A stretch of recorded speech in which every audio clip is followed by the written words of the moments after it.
hand, and obviously you can't get HIV from just touching me.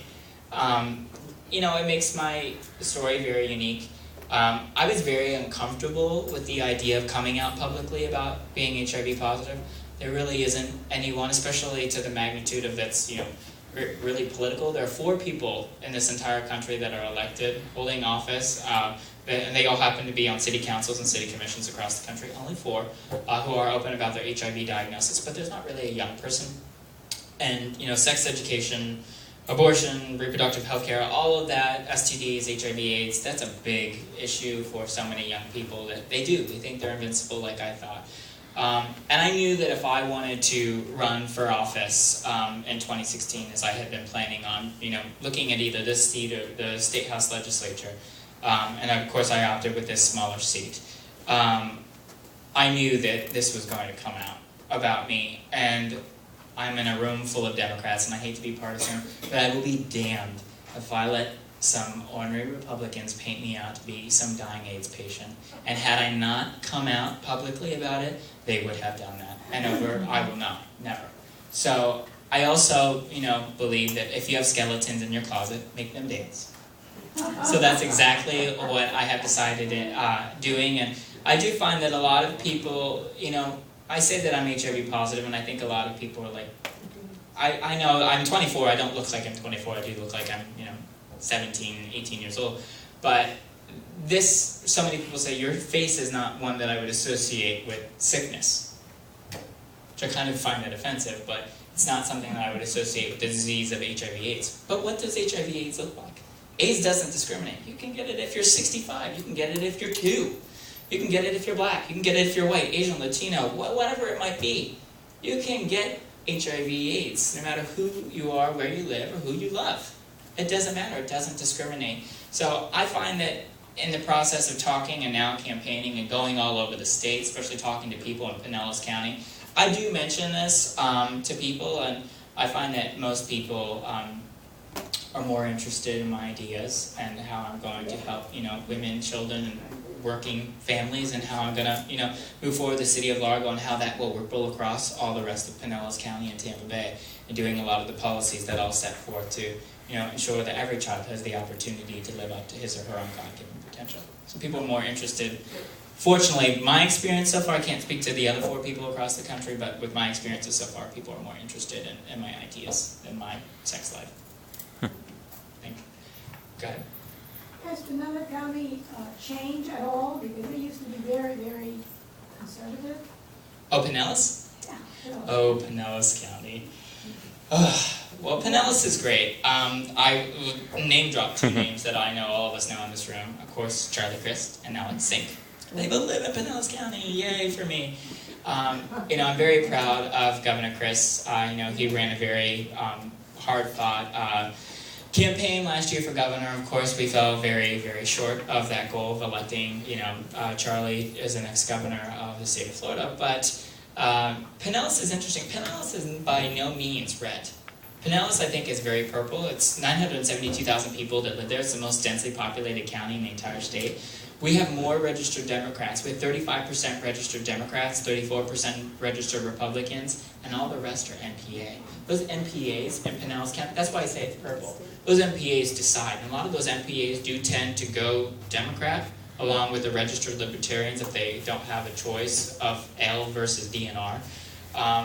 So, you know, I think that we're a purple county. I like to think that we're progressive. The city of Largo, we're also known as the city of progress. I'm very happy about that, and, you know, it's going to be blue when I'm done with it. Very, very blue. So, all right, well, thank you all so much. I appreciate this opportunity.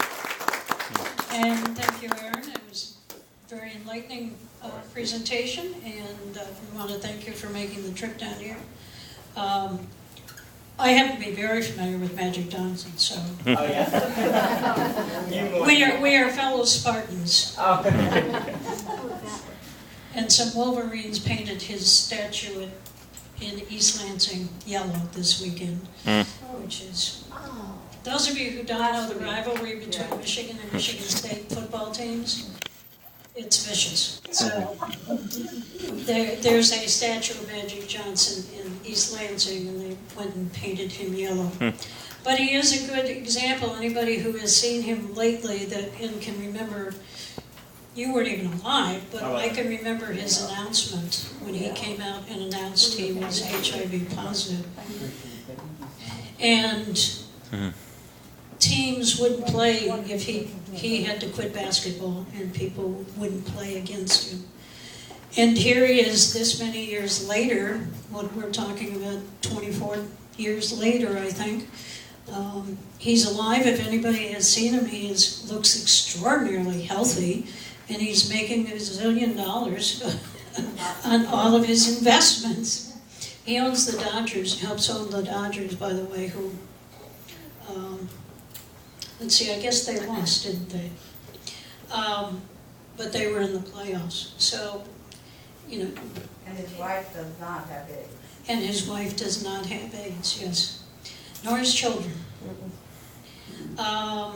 So, certainly there are very positive examples. We went through the period, those of us who are alive can remember, whether it was Liberace or whether it was Rock Hudson or it was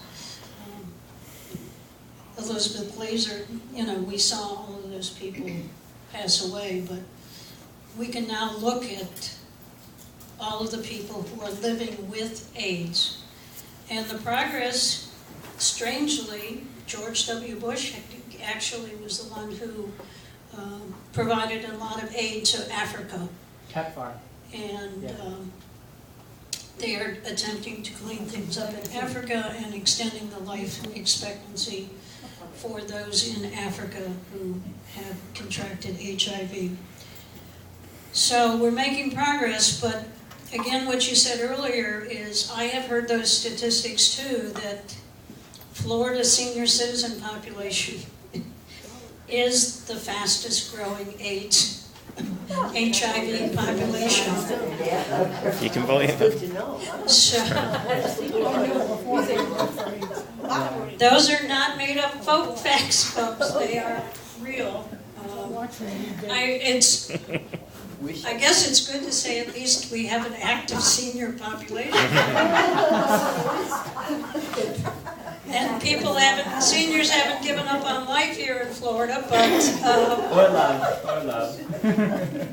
those of you enjoying the pleasures of your active senior citizen, be sure. You do get checked every once in a while. So, anyway, again, thank you, Aaron, for coming and sharing your life experience with us. And I'm sure we all became better informed today about that. Okay, next on our